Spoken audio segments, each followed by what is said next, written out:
শ্রী শ্রী দামোদর ব্রতের সম্পর্কে ব্রহ্ম নারদ সংবাদে স্কন্দ পুরাণ বা বিষ্ণু পুরাণে পদ্ম পুরাণে ব্রহ্মা নারদ সংবাদে বলছেন, অব্রতেন ক্ষিপদ্যস্ত মাসং দামোদরং প্রিয়ং। যদি কোন নরনারী জাতি ধর্ম বর্ণ নির্বিশেষে এই ব্রত মাস উপস্থিত পেয়েও, সৌভাগ্য পেয়েও যিনি বিনা ভজনে, বিনা নিয়মে আর বিনা ব্রতে এই মাস অতিবাহিত করেন, কারণ এই মাস ভগবানের বড় প্রিয় মাস। দেখুন, মনুষ্য জন্ম লাভ করা এটি যেমন দুর্লভ, আমাদের এই গৌর মণ্ডলে জন্মানো আরো দুর্লভ। আর এই মনুষ্য জন্ম পেয়ে মনুষ্যত্ব অর্জন করে আর জন্ম মৃত্যু জরা ব্যাধি মুক্ত হয়ে ভগবত চরণে প্রেম ভক্তি লাভ করা এটি যেমন দুর্লভ, তেমনি এই দামোদর ব্রত মাসও দুর্লভ বলা হয়েছে। এই মাস ভগবানের অত্যন্ত প্রিয়, রাধা ঠাকুরানীর করুণাময়ীর অত্যন্ত প্রিয় মাস। এই মাসে বিনা নিয়মে, বিনা ভজনে যদি কেউ অতিবাহিত করে, বলছেন ঘোর কর্তব্যয়, মহাদোষ ঘটবে। সেই দোষের কথা বললে হয়তো কষ্ট পাবেন আপনারা। ব্রহ্মা বলছেন, আদি বক্তা, বেদ বক্তা, সনকবিতা ব্রহ্মা বলছেন, স ব্রহ্মা সগণঞ্চ শরণস্তেই সদা প্রীতি ন করতি মনিচেষ্ট য নর কার্তিক ব্রত। যদি কোন নরনারী ব্রতের মহামহিমা জ্ঞাত হবার পরেও এই ব্রত মাস উপস্থিত হয়েও বিনা নিয়মে, বিনা ভজনে যদি অতিবাহিত করে, ব্রহ্মা বলছেন তিনি গো হত্যাকারী, ব্রহ্ম হত্যাকারী, স্বর্ণ অপহরণকারী মহাপাপে লিপ্ত হবেন। শাস্ত্র বলছেন এই ব্রতকে সম্মান করা, এই ব্রতে সামান্যতম ভজন করাও প্রত্যেকটি নরনারীর জাতি ধর্ম বর্ণ নির্বিশেষে একান্ত অপরিহার্য কর্তব্য। যদি কেউ না করে তো এই কার্তিক ব্রত মুনিশ্রেষ্ঠ ব্রত, মহা করুণার আধার, এটি পালন করা একান্ত কর্তব্য। অব্রতেন ক্ষিপদ্যস্ত মাসং দামোদরং প্রিয়ং তির্যজনে মাবপ্রান্তি সর্বধর্ম বহিষ্কৃত। বড় ব্যথা, বড় কষ্টে কথাটা বলতে হচ্ছে। যদি এই ব্রত সম্মুখে পেয়েও কেউ ব্রতকে আর বরণ আদর সমাদর অর্চন না করে, গোবিন্দ বলছেন আগামী জন্মে আমি তাকে ঘোর পশু জন্মে বা তির্যক জনিতে নিক্ষেপ করব। মনুষ্য হওয়ার ভাগ্য সে হারিয়ে ফেলবে। শুধু কি তাই, গত জন্মে যত পূর্ণকৃত রাশি ধর্মকর্ম যা কিছু অর্জন, ইহকালেই বা বুঝি যাগ যজ্ঞ দান ধ্যান যত ধর্ম অর্জন করেছি, সমস্ত ধর্ম থেকে এসে বহিষ্কৃত হয়ে যাবে, সর্বধর্ম বহিষ্কৃত হয়। কেন এই ব্রত না করলে এতগুলি প্রত্যাব্যয় বলা হলো?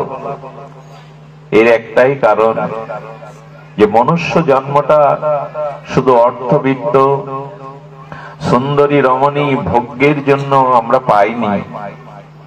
যারা মনে করে জীবনে শিক্ষা, জীবনে অর্থ, সামর্থ্য, সুন্দরী রমণী, যশ খ্যাতি প্রতিষ্ঠা পেলেই জীবন সার্থক, তারা যথার্থ জীবন সম্পর্কে জানেনি। তারা অন্ধ, তারা অন্ধকার তিমিরে। এই মনুষ্য জীবন একমাত্র সফল গোবিন্দ ভজনে, গৌর ভজনে, ভগবান ভজনে। আপনাদের উপরে রাধা দামোদর, রাধা ঠাকুরানী অপার করুণা বর্ষণ করবেন। তাতে আপনাদের জীবন হবে ধন্য, আপনাদের জীবন হবে পরিপূর্ণ, প্রসন্ন। তো সেই নিয়মে এখানে কি বলছেন, যথা দামোদরং ভক্ত বৎসল বিদিত জনা, যথা দামোদরং ভক্ত বৎসল বিদিত জনা তাদিশ তৎসহ মাসং স্বল্পমা পুরকারক। ওগো, সম্পূর্ণ ব্রত যদি তুমি অসমর্থ হও, যদি পূর্বে এই মহিমা তোমার জানা না থাকে, যদি এই কটা দিন ব্রত অতিবাহিত হয়ে গিয়ে থাকে, সামনে যদি দুটি দিন, একটি দিন, একটা সপ্তাহ পাও, তবে স্বল্প মা পুরো কারক স্বল্প পরিমাণেও এই কটা দিন অন্তত রাধা দামোদরের প্রীতি ভজন করো, এই কটা দিন করো। স্বল্প করলেও করুণা করবেন দামোদর ভক্তবৎসল। স্বল্প, এখানে বলছে স্বল্প মা পুরকারক, সামান্য করলেও রাধা দামোদর প্রসন্ন হয়ে যাবেন, সামান্য। তো সেই সামান্য ব্রতের নিয়মে অনেক নিয়ম আছে, সেই নিয়মের দিকে না তাকিয়ে আমি আপনাদের বলবো অন্তত এই কটা দিন আপনারা আমিষ আহার করবেন না। এইগুলো আপনাদের পক্ষে, প্রত্যেকের পক্ষে পালন করা সম্ভব, তোকে মানা হবে, বিধিকে মানা হবে। দ্বিতীয়ত আপনাদের একটু ব্রাহ্ম মুহূর্তে অর্থাৎ ভোরবেলা নিদ্রাটা ভাঙাতে হবে। নিদ্রা তো সুখকর, আবার নিদ্রা আমাদেরকে তমগুণ এনে দেয়। এই জন্য প্রভাতে শয্যা ত্যাগ করতে হবে আর প্রাত স্নান করতে হবে, এগুলি সকলের পক্ষে সম্ভব। তৃতীয় নিয়ম হলো সন্ধ্যাবেলায় রাধা দামোদরের প্রীতি উদ্দেশ্যে একটু দীপ দান দিতে হবে, একটা করে প্রদীপ জ্বালতে হবে। তিল তৈল দ্বারা, সামর্থ্য থাকলে গীত দ্বারা রাধা দামোদরের উদ্দেশ্যে একটা প্রদীপ জ্বালতে হবে, যাকে বলে দীপ দান। আমি বহুবার বলেছি কথাটি, এই মাসে যারা রাধা দামোদরকে দীপদান দেন 21 পূর্বপুরুষকে গোবিন্দ আত্মসাৎ করে তার চরণে আশ্রয় দিয়ে দেন। এই মাসে এক ইঁদুরি কোন ভগ্ন মন্দিরে কোন প্রগতিশীল ভক্তিবাদী ব্যক্তির প্রদীপ জ্বালানোর তেল খাচ্ছিলেন, দিয়ে যায় ভগ্ন মন্দিরে। সেই তেল খেতে খেতে ইঁদুরির দন্তে প্রজ্বলিত উদ্দীপ্ত জ্বলন্ত শিখাটি আটকে গেল। যখন আটকে গেছে তখন ওই অগ্নির তাপে ইঁদুরিটি মুখ এরকম নাড়াচ্ছে তাপের হাত থেকে বাঁচবার জন্য। রাধারানী বলছেন, দামোদর মাসে তুই আমাকে আরতি দেখাচ্ছিস কেউ নেই বলে? সঙ্গে সঙ্গে ওই তাপে ইঁদুরিটি প্রাণ ত্যাগ করলো। রাধারানী বর দিয়ে দিলেন, আগামী জন্মে রাজকুমারী করে তোকে জন্ম দেব আমি ব্রজভূমি। এই মাসে দীপদানের এমন মহিমা। আর দীপ কেন জ্বালতে হবে জানেন? আধারেই আলোর প্রয়োজন, আলোতে আলোর প্রয়োজন নাই। তা আজকে রাধা দামোদরকে যিনি দীপ দেবেন তিনি অন্ধকারে আলো পাবেন, কারণ গোবিন্দ বলেছেন, যে যথামাং প্রপদ্যন্তে ততৈব ভজম্যহম মম বর্তমানুবর্ততে মনুষ্যপাত্র সর্বস্ব। আমাকে যে যেভাবে ভজন করে আমিও ভজনরূপ ফল তাকে। গোবিন্দ বলছেন, আজ আমার উদ্দেশ্যে যে দীপ জ্বালবে সন্ধ্যাকালীন, তোমার একটা অন্ধকার দিন আসছে, সেটা হলো মৃত্যুর পরে আমার সাথী কেউ হবে না। মৃত্যুর পরে আমার গতাগতি কর্মফল আমাকে কোন নরকে অন্ধকারে টেনে নিয়ে যাবে, সেদিন করার কিছু থাকবে না। দেখুন, দেহে প্রাণ আছে, এই জন্য আমি ডানে যেতে পারি, বামেও যেতে পারি, শুভ কর্মেও যেতে পারি, অশুভ কর্মে। এই স্বাতন্ত্রটা, স্বাধীনতাটা দেহের সাথে আত্মা আছে বলে করতে পারি। যেদিন মৃত্যুবরণ করব সেদিন দেহ থাকবে না, ওই আত্মাটা পূর্বের কর্মফল অনুযায়ী অন্ধকার নরকের গতিতে যাবে। গোবিন্দ বললেন, এই মাসে যে আমাকে একটা দ্বীপ দেয়, ওই অন্ধকার রহস্য পথে আমি আলো জেলে তার জন্য অপেক্ষা করি, আমি তোমাকে অন্ধকারে যেতে দেব না। আলো তিনি জ্বালবেন, কারণ মৃত্যুর পরের পথটা বড় গাঢ় অন্ধকার, কিছু করার নেই সেদিন আমাদের। রাধা দামোদর আরো বলেছেন, এই পৃথিবীতে সর্বশ্রেষ্ঠ অন্ধকার হলো মার গর্ভ, যাতে কর্মফল জন্ম মৃত্যু ভোগের জন্য আর মার গর্ভে প্রবেশ না করতে হয়, ওখানে 10 মাস 10 দিন অন্ধকারে থাকতে হয়। গোবিন্দ বলছেন, আজকে যে একটা দীপ জ্বালবে, আমি তাকে আর মার গর্ভে তিমির অন্ধকারে পাঠাবো না, জন্ম মৃত্যু থেকে সে তরিয়ে আমার চরণে চলে আসবে। তাই দীপ দাও, আলো জ্বালো। আজকে রাধা দামোদরের উদ্দেশ্যে আলো জ্বাললে সেদিন তুমিও আলো পাবে। ভগবানকে যে যেরূপ ভাবে ভজনা করে, ভগবান ভজনের তত ফলশ্রুতি তাকে সেইভাবেই দান করে। আহা, আমি 3টি নিয়ম আপনাদের বলেছি, খুব সংক্ষিপ্তই। একটি হলো ব্রাহ্ম মুহূর্তে শয্যাত্যাগ স্নান, একটি হলো এই মাসে আমিষ আহার বর্জন, সন্ধ্যায় দীপদান, আর একটা উপচার হলো সর্বশ্রেষ্ঠ, একটা নিয়ম হলো সর্বশ্রেষ্ঠ, সেটা হলো দিনাঞ্চ হরি কথায়াং বৈষ্ণবানাং সঙ্গ। এই মাসে যদি সুযোগ পাও তাহলে যেখানে সাধু মুখে হরি কথা হচ্ছে সেই হরি কথা বৈষ্ণব সঙ্গ নিয়ে, সাধুর সঙ্গে হরি কথাই হলো সমস্ত নিয়মের মধ্যে শ্রেষ্ঠ নিয়ম। আপনি নিরামিষ খাচ্ছেন, আপনি দীপ দিচ্ছেন, প্রভাতে উঠছেন, অথচ সাধু সঙ্গে হরি কথামৃত লীলামৃত শুনছেন না বলে ব্রতের অনেকখানি বাদ পড়ে গেল। সর্বশ্রেষ্ঠ নিয়ম হলো বৈষ্ণবানাং সঙ্গ দিনাঞ্চ হরি কথায়া, হরি কথাতে সাধু সঙ্গে এই দিনগুলি পার করো, এই দিনগুলি অতিবাহিত করো, সাধু সঙ্গে করো। আচ্ছা, দামোদর মহিমা শ্রবণ করলে কি হয়? একটি অপূর্ব কথা স্মরণে এলো।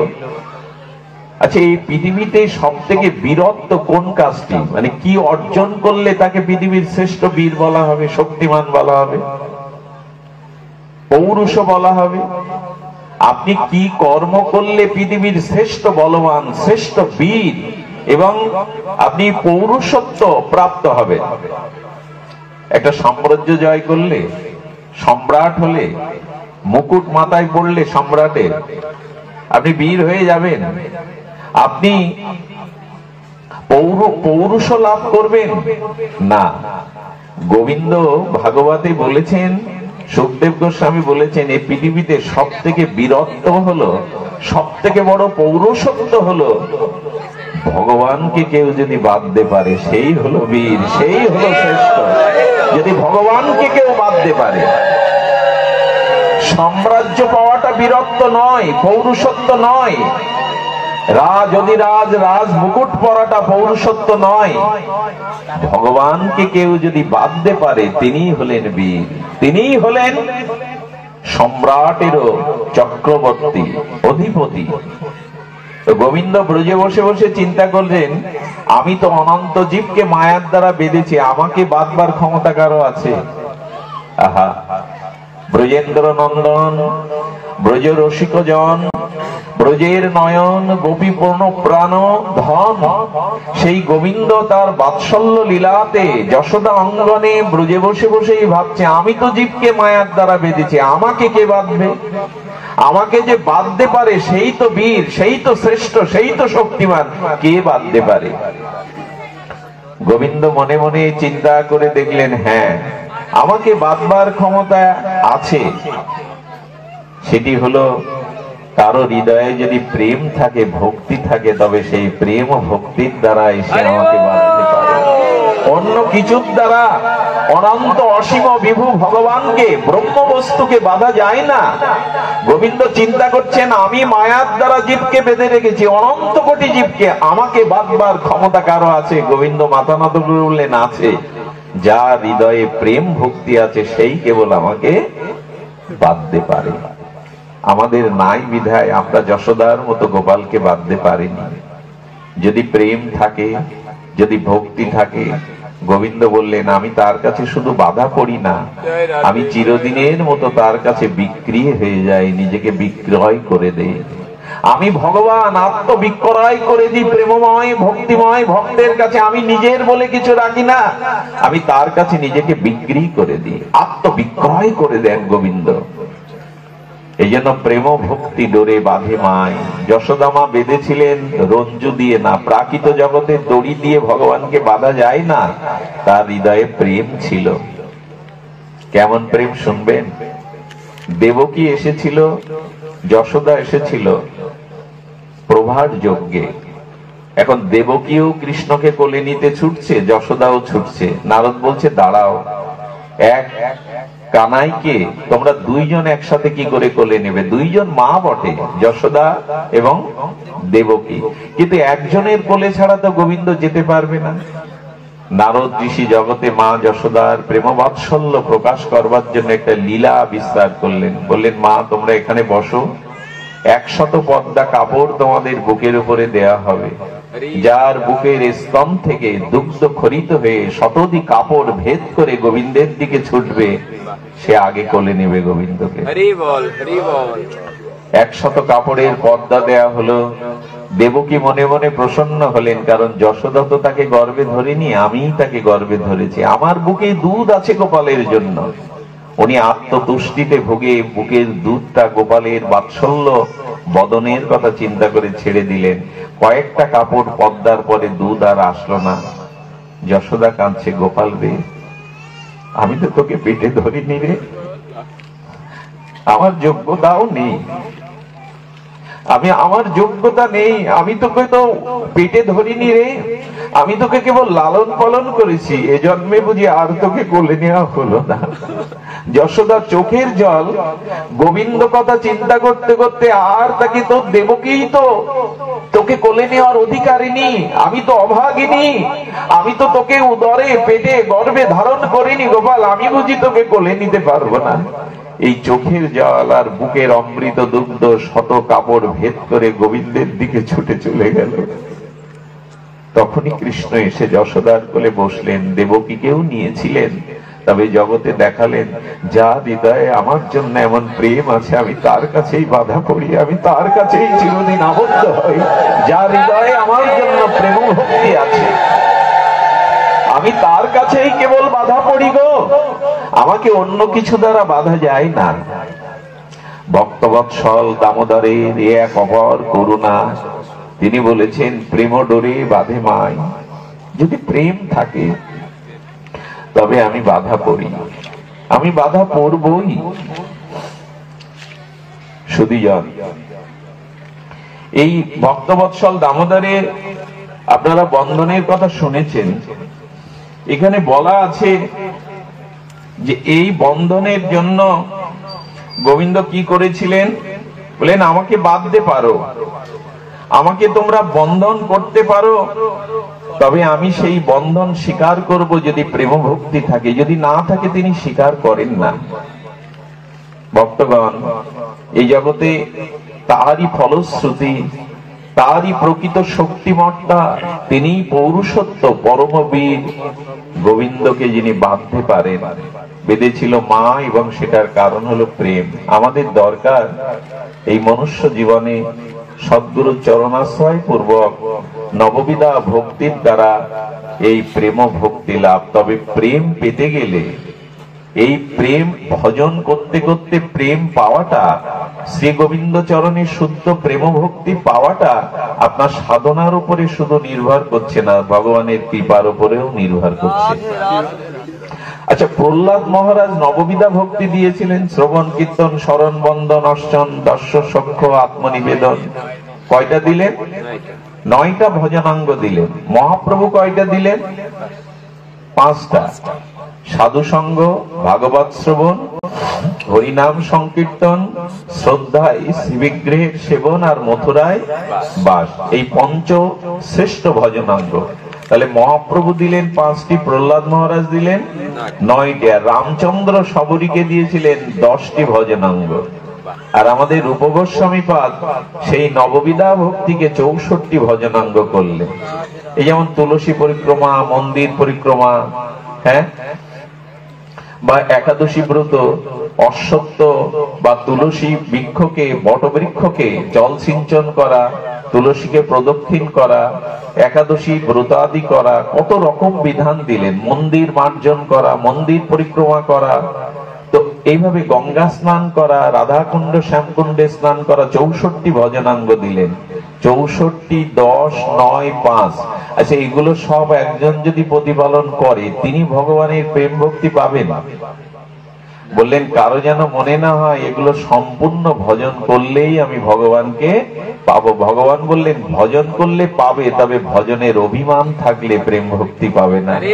আমি লক্ষণ, আমি এত ভজন করি, আমি পণ্ডিত, আমি ব্যাখ্যাতা, আমি অমুক তমুক, এই জাতীয় ভজনের অভিমান যদি তোমার থাকে, ভগবান প্রেম ভক্তি তোমায় দিবেন না। বলছে তার কৃপার দিকে চেয়ে থাকতে হবে। প্রভু ভজনও করাচ্ছ তুমি, কৃপাও তোমার কাছে। সন্তান ক্ষুধার্ত হয়ে দোলনায় কাঁদলে লাভ দিয়ে মার বুকে উঠতে পারে না। করুণাময়ী মা, বাৎসল্যময়ী মা যদি দুহাত নিচু করে তাকে বুকে না নেয়, সন্তান লাভ দিয়ে মার কোলে যাবে কি করে গো? যেতে পারে?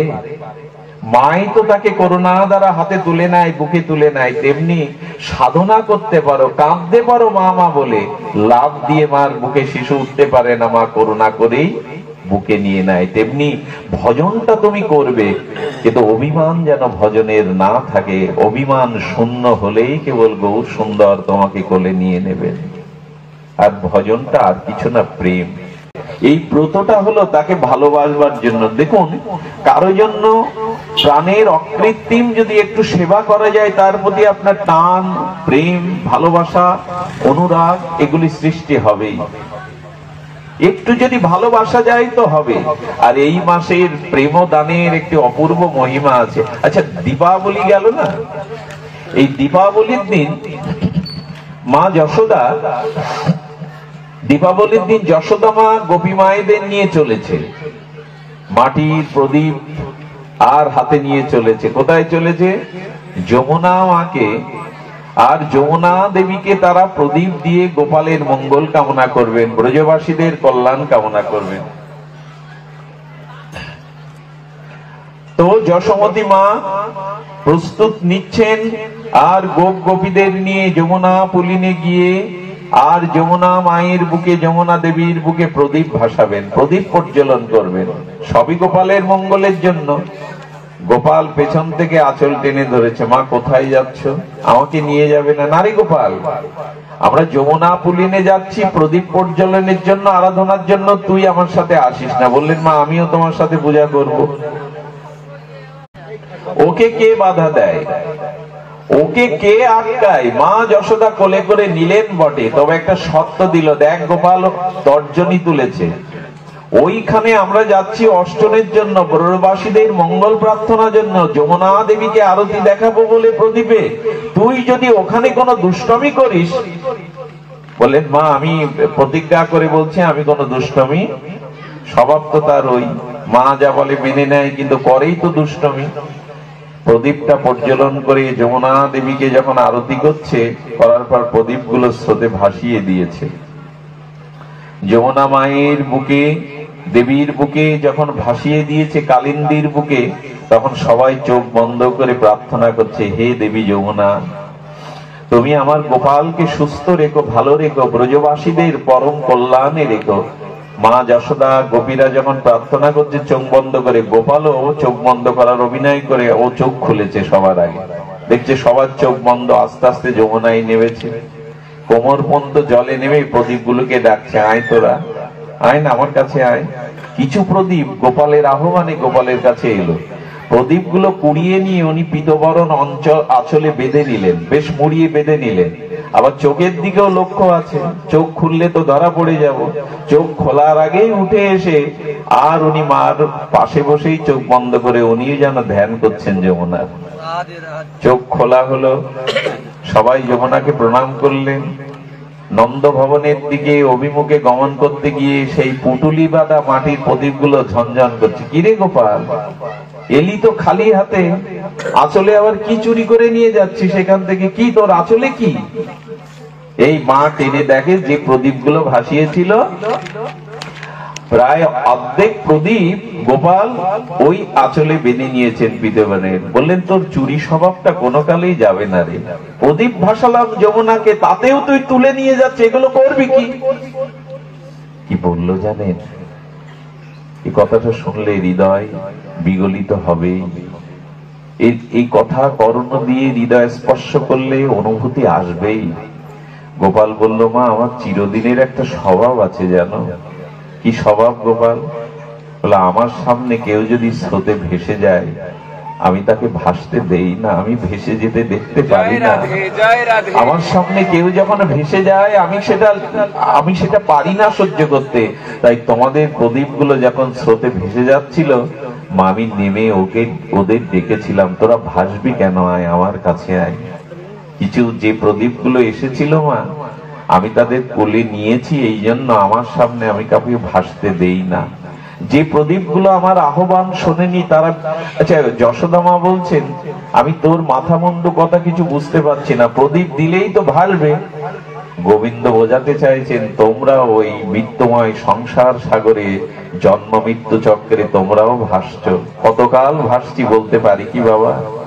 কত জন্ম হয়েছে, আরো কত জন্ম হবে। এই জন্ম মৃত্যু দুঃখময় সংসার সাগরে, মৃত্যুময় সাগরে আমরাও তো ভাসছি, আমরাও তো ভাসছি। গোপাল তখন বলছেন, মা আমার সম্মুখে এই জন্ম মৃত্যু মৃত্যুময় সংসার স্রোতে যারা ভেসে যায়, আমি তাদের ডেকে ডেকে আমার কাছে আনি, আর কেন জন্ম মৃত্যু স্রোতে ভাসবে? তোমরা আমার কাছে এসো, আমি তোমাদের আশ্রয় দেব, আমি তোমাদের চরণ বলে নিয়ে নেব। মা যশোদা প্রশ্ন করছেন, বা গোপাল, আচ্ছা সব প্রদীপ গুলো নিলি না কেন? আরো তো কিছু প্রদীপ ভেসে গেল, নিলি না কেন? জয় রাধে, জয় রাধে, বসু। কেন আর প্রদীপ গুলো তুই নিলি না? গোবিন্দ কি বললেন জানেন? এই কথা বলেছি, হৃদয়ে স্পর্শ করা কথা।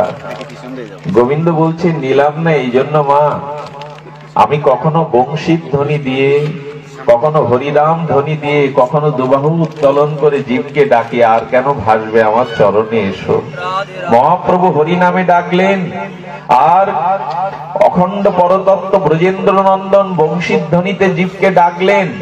আমরা তার ডাকে তার কাছে দেই তো, সাড়া দেই তো? দেই না। যারা সাড়া দেয় তাদেরকে তুলে নেন প্রভু কোলে। যারা প্রভুর হরিনাম সংকীর্তনের বংশীর ধ্বনিতে ভজনে সাড়া না দেয়, গোবিন্দ বলছেন সে প্রদীপ গুলো ভাসতেই থাকে, তারা আমার কাছে আসতে পারে না, তারা আমার কাছে আসতে পারে না, যে প্রদীপ গুলো ভেসেই যায়। এই জন্য ভগবান বংশীর ধ্বনিতে সমস্ত জীবকুলকে আকুল ও ব্যাকুল করে ডাকছেন, এসো আমার কাছে এসো, এসো আমার চরণে এসো। কিন্তু আমাদের দুর্বুদ্ধি, বিষয় বুদ্ধি, অপরাধ বুদ্ধি, পাপের দ্বারা আমাদের এই হৃদয় বড় কলুষিত। এই জন্য গোবিন্দের ডাক আমাদের কানে পৌঁছায় না। সেই বংশীর ধ্বনি শুনে তার চরণ আকুল ব্যাকুল হয়ে যায় না। গোপালকে বুকে নিয়ে চুম্বন করে মা যশোদা বললেন, তুই এত ভারী ভারী কথা কোথা থেকে পাস গোপাল? তোর সামনে তুই কাউকে ভাসতে দিতে চাস না, এই কথা তো অনেক বড় কথা রে গোপাল। বললেন, মা ওই রকমই, আমার সামনে কেউ ভেসে যাক আমি তা চাই না। আমি গতকালই বলেছিলাম গোবিন্দের কৃপা শুনবেন। গোবিন্দ তখন দ্বারকায়, দ্বারকাধীশ। গোবিন্দ তখন দ্বারকায়, উনি দ্বারকাধীশ। গোবিন্দের একটি পুত্রের নাম শাম্ব। এই সাম্য দ্বারকাধীশের শ্রী গোবিন্দের সন্তান। তো দ্বারকার সন্তানগণ মিলে ওরা একটা খেলা খেলছিল। খেলতে খেলতে ওদের খেলার দ্রব্যটা এক পুরনো দিনের পরিত্যক্ত কুয়োর মধ্যে গিয়ে সেই বস্তুটা পড়ে গেছে। বল হতে পারে বা কিছু হতে পারে। ওরা কুয়ো থেকে ওদের খেলনার আনন্দের দ্রব্যটা তুলবে বলে তাকিয়ে দেখে বিশাল কায় এক গিরগিট্টি, বিশাল, সঙ্গে সঙ্গে রং বদলাচ্ছে, আকারে সে ভীষণ বিশাল। ওর ওই যন্ত্রণা কাতর ওর মধ্যে পড়ে থাকতে দেখে শ্রীকৃষ্ণের দ্বারকার সন্তানদের, খেলার সাথীদের বলল, ওকে একটু তোলার চেষ্টা করি তো, খুব কষ্ট পাচ্ছে এর মধ্যে। সবাই চেষ্টা করলো কিন্তু তুলতে পারলো না। সকলে দৌড়ে গিয়ে শাম্ব বলছেন, পিতা, ভগবান শ্রীকৃষ্ণকে বলছেন, দ্বারকাধীশকে বলছেন, এই কুয়োর মধ্যে এক বিচিত্র প্রাণী পড়ে আছে, গিরগিট্টি। আমরা শত চেষ্টা করেও, দড়ি দিয়ে, শক্তি দিয়েও তুলতে পারলাম না।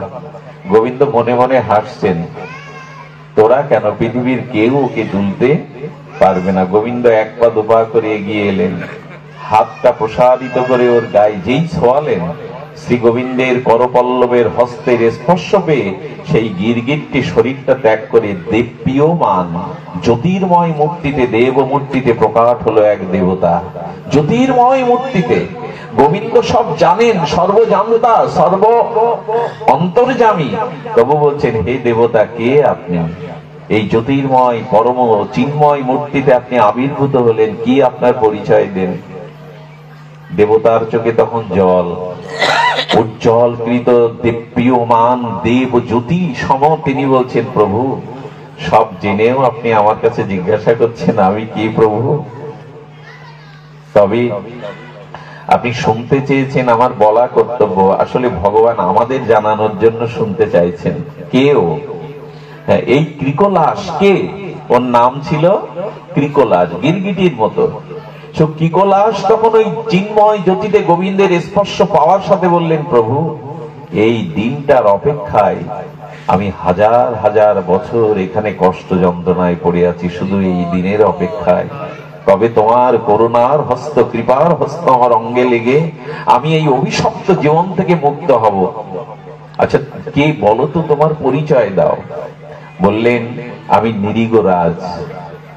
একটু শুনুন মন দিয়ে, একটা সিদ্ধান্ত পেয়ে যাবেন। জীবনের চলার পথে ভাগবতের এই শিক্ষাগুলো বড় প্রয়োজন আমাদের। বললেন আমি নিগরাজ, ভারতবর্ষের রাজা ছিলাম। আমি শুধু রাজা ছিলাম না, হে পরমেশ্বর, হে পরমানন্দ স্বরূপ, হে অখিল ব্রহ্মাণ্ডের কুলনায়ক, আমি শুধু রাজা ছিলাম না, আমি প্রচুর দান করেছি। শত কোটি গাভী আমি দান করতাম। গাভীদের পায়ের খুরে সোনা দিয়ে, মগমলের চাদর দিয়ে, আমি স্বর্ণ দিয়ে ব্রাহ্মণ সাধুদের আমি অকাতরে দুহাত ভরে দান করেছি। আমি ভূমি দান করেছি, অন্ন দান করেছি, স্বর্ণ দান করেছি, গাভী দান করেছি, বহুবিধ যজ্ঞ করেছি। কিন্তু তাতেও রেহাই পেলাম না। আপনাদের এক একটা সংকেত দিয়ে দিই, যত বড়ই কর্মযজ্ঞ করেন, যতই দান ধ্যান করেন, যতই স্বর্ণ দান, গাভী দান, ভূমি দান করেন, গোবিন্দ মনে মনে বললেন এইগুলো এক দাড়ি পাল্লাই দিলে যে ওজন হবে, একবার কৃষ্ণ বললে প্রেমে তার থেকে বেশি ওজন হয়ে যাবে। তুমি দান করেছো, সৎকর্ম করেছো, ভূমি দান করেছো, তুমি স্বর্ণ দান করেছো, কিন্তু গোবিন্দ ভজন তোমার দ্বারা নহে তুল্য, নহে তুল্য গোবিন্দ। যদি পর্বত সমান স্বর্ণদান করা যায়, তবু গোবিন্দের একটি নামের তুলনায় তা তুচ্ছ মাত্র। গোবিন্দ নামের তুলনায় কোটি হিরণ্য দান, কোটি গাভী দান সমান নয়। আমাদের সমাজে একদল লোক আছে, একদল বলছে এই কারণে তারা মনে করে এই দান করলে, পুণ্যকর্ম করলে, হ্যাঁ, ভূমি দান, যজ্ঞ দান, অমুক দান, এর দ্বারা পূর্ণ হয়। কিন্তু এর দ্বারা ভগবত ভক্তি পূর্ণ হলে আপনি আম্বানির ঘরে জন্মাতে পারেন, বিড়ালা টাটার ঘরে জন্মাতে পারেন, কোটি কোটি ডলারের মালিক হতে পারেন, স্বর্গে যেতে পারেন, কিন্তু গোবিন্দ চরণে প্রেম ভক্তি পাবেন না যদি ভজন না হয়। তুমি ভজন করো না, তুমি দান ধ্যান করে, আচ্ছা এই দান করলে তো কারো অধোগতি হয় না, তোমার কেন হলো? বুঝতে পারছেন তো? অনেকে এরকম মনে করে দান করব, বাবা মার সেবা করব, অতিথি সেবা করব, সবই ঠিক আছে, এটা পুণ্যের, কিন্তু গোবিন্দ ভজনের তুলনায় এর কোনো কিছু সমকক্ষ নয়। এক গোবিন্দ নাম এক দাড়ি পাল্লায় আর কোটি কোটি পর্বত সমান স্বর্ণ দান, গাভী দান এক নয়। এই জন্য যারা কর্ম করেন, সৎকর্ম করেন, করুন, কিন্তু গোবিন্দ ভজন চাই, ভগবানের ভজন চাই, না হলে কোন সৎকর্মই আপনাকে প্রকৃত কল্যাণ দিতে পারবে না। হ্যাঁ, যাগ যোগ্য কর্মে কৃষ্ণ নহে বশ, কৃষ্ণ বশ হেতু একমাত্র প্রেম ভক্তি। ভজন ছাড়া প্রেম ভক্তি কোথায় আসবে? জ্ঞান কর্ম যোগ ধর্মে কৃষ্ণ নহে বশ। এই দেখুন কবিরাজ কৃষ্ণ বস হলেন, জ্ঞান কর্মে যোগ ধর্মে কৃষ্ণ নহে বশ, কৃষ্ণ বশ হেতু একমাত্র প্রেম ভক্তি রস। ন ভজন্ত ন ভজন্ত অবজানান্তি স্থানাভ্রষ্টাৎ অধঃপতস্থি। ভাগবত বলছেন যে আমাকে জানে না, যে আমাকে ভজন করে না, সে বহুবিধ কর্ম করলেও তার পতন অবশ্যম্ভাবী, সে পতন হবে। আচ্ছা, আমার প্রশ্নের একটা উত্তর দিন তো। রাজা ভরত, তিনি যৌবনেই রাজ্য ছাড়লেন, স্ত্রী ছাড়লেন, পুত্র ছাড়লেন, আর গণ্ডকী নদীর তীরে বসে জঙ্গলে এত ভজন করলেন, এটা একটা হরিণ শিশুর কারণে তাকে হরিণ হয়ে জন্মাতে হলো। এত ভজন করে তুমি করলেটা কি? স্ত্রী ছাড়লে, রাজ্য ছাড়লে, গণ্ডকী নদীর তীরে এত বছর ভজন করলে, কর্ম না গহনা গতি। গীতায় বলেছে কর্মর গতি খুব কুটিল, সবাই বুঝতে পারে না। ওই রাজার যদি হরিণ হয়ে জন্মাতে হয়, তাহলে এত তপস্যা, এত দান ধান, এত ত্যাগ করে কি হলো? বলে সব করেছিল, কিন্তু জ্ঞান তপস্যাকে যারা করে তাদের রক্ষা নিজেদের করতে হয়, কিন্তু ভক্তকে মায়ের মতো আগলে রাখে গোবিন্দ, তাকে পড়তে দেয় না। নমে ভক্ত পুনঃসতি, ভক্তের বিনাশ হতে দেয় না। ঋষিমুনিদের বিনাশ হতে পারে, অনেক তপস্যা করলে কি হবে, অনেক দান ধান করলে কি হবে, কৃষ্ণ ভক্তি যদি, ভগবত ভক্তি যদি না থাকে, ওগুলো কেমন জানেন? একটা কথা মনে পড়লো, ট্রেনে আমি মাঝে বৃন্দাবন থেকে আসার সময় দেখলাম ট্রেনে ছোট ছোট শুকনো কাঠ বিক্রি হচ্ছে। একটা কটুর মধ্যে স্টিলের অনেকগুলো ছোট ছোট কাঠ, সেই কাঠগুলো শুকিয়ে শুকিয়ে শুকিয়ে একেবারে তাতে কিছু নিরস, কারো মাজায় ব্যথার জন্য, কেউ বাতের ব্যথার জন্য, কারো অ্যালার্জির জন্য ওরা 10 টাকা করে বিক্রি করে, অনেকেই কিনছে দেখলাম আমি। তো তার মধ্যে একজন বলছে, দেখো এর একটা চমৎকারিত্ব আছে, এই গাছ যে ক্রিয়া করবে এর মহা চমৎকারিত্ব ক্ষমতা আছে। কি ক্ষমতা জানো? আজকে গিয়ে একটা জলের পাত্রে চুবিয়ে রাখবে, কাল সকালে দেখবে এই মরা কাঠের থেকে অঙ্কুর বা লতা পাতা গজিয়েছে, ছোট ছোট সবুজ লতা পাতা বা অঙ্কুর গজিয়েছে। মরা কাঠের ভিতরে এগুলো কোথায় ছিল? বলেন জানা নেই। জলের স্পর্শ পেয়ে ভোরবেলায় তারা অঙ্কুর উদ্গম হলো। তেমন যোগী ঋষি তপস্বী যারা যুগ যুগান্তর তপস্যা ভজন করছে, হাড় বেরিয়ে গেছে, ভজন করতে করতে হাড়ের ভিতরে প্রাণ ঢুকে গেছে, হলে কি হবে? যদি ভগবত ভক্তি না থাকে তো ওই হাড়ের মধ্যেই কামনা বাসনা গজিয়ে উঠবে, হাড়ের মধ্য থেকেই গজাবে, ওই অঙ্কুর উদ্গম হওয়ার সম্ভাবনা থাকে। হিরণ্যকশিপুর কোন ভজন করেছিল? আত্মাটা, জীবাত্মাটা হাড়ের মধ্যে ঢুকিয়ে গেছে, কিছুই ছিল না। আচ্ছা, এত তপস্যার দরকার কি? যেই ব্রহ্মা বর দিলেন বললেন আমি ভগবান। প্রহ্লাদের প্রতি অত্যাচার। আচ্ছা, এত ভজন করে হলোটা কি?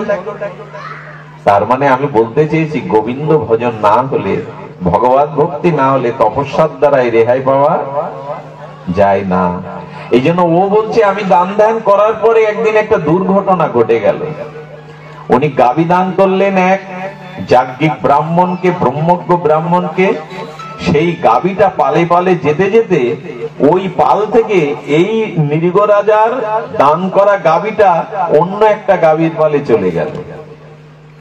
যখন চলে গেল, সেই গাবির পাল নিয়ে যেতে গিয়ে পূর্বে যাকে আমি দান করেছিলাম সেই যাজ্ঞিক ব্রাহ্মণ বলছেন, আমার গাবি তোমার পালের মধ্যে কেন? এটা তো নৃগরাজ আমাকে দান করেছেন, বিশেষ চিহ্ন আছে।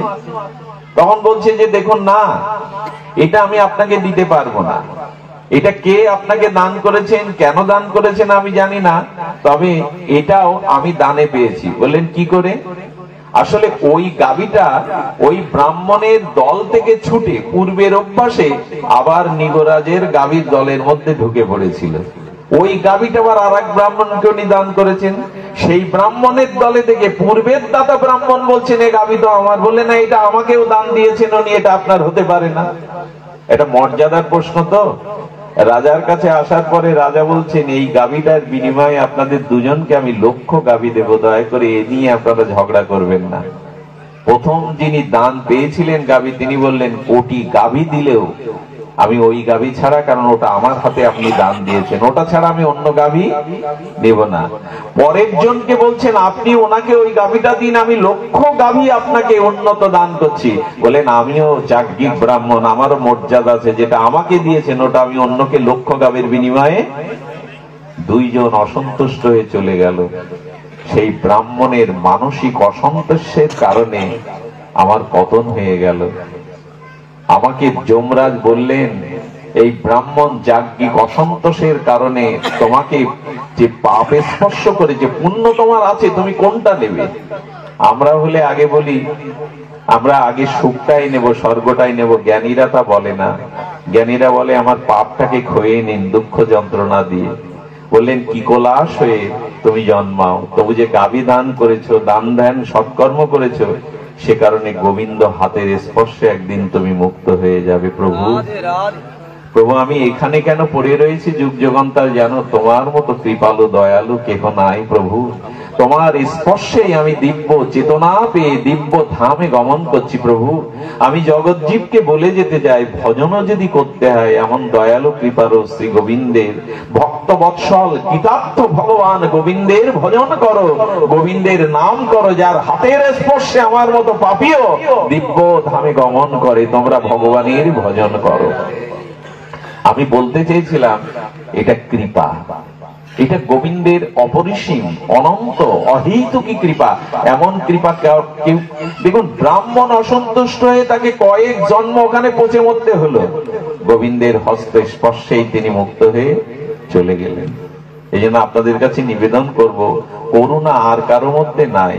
কোন জীব, কোন বন্ধু বান্ধব আপনাকে করুণা করতে পারবে না। কথাগুলো লিখে নিন, নোট করে নিন। পৃথিবীতে আপনাকে প্রকৃত কল্যাণ করবার কোন আপনজন নাই।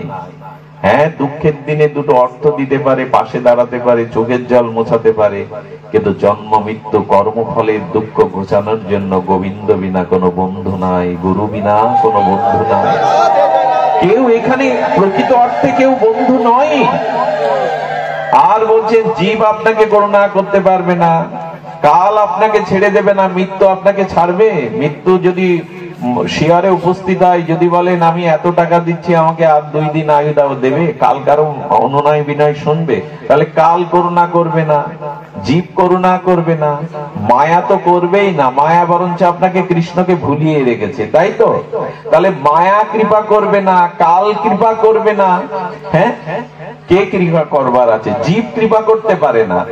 আমার হাতটা কেটে গেলে রক্ত পিতামাতা ভাই স্ত্রী পুত্র কারো পড়ে না, ব্যথাটা রক্তটা আমারই পড়ে।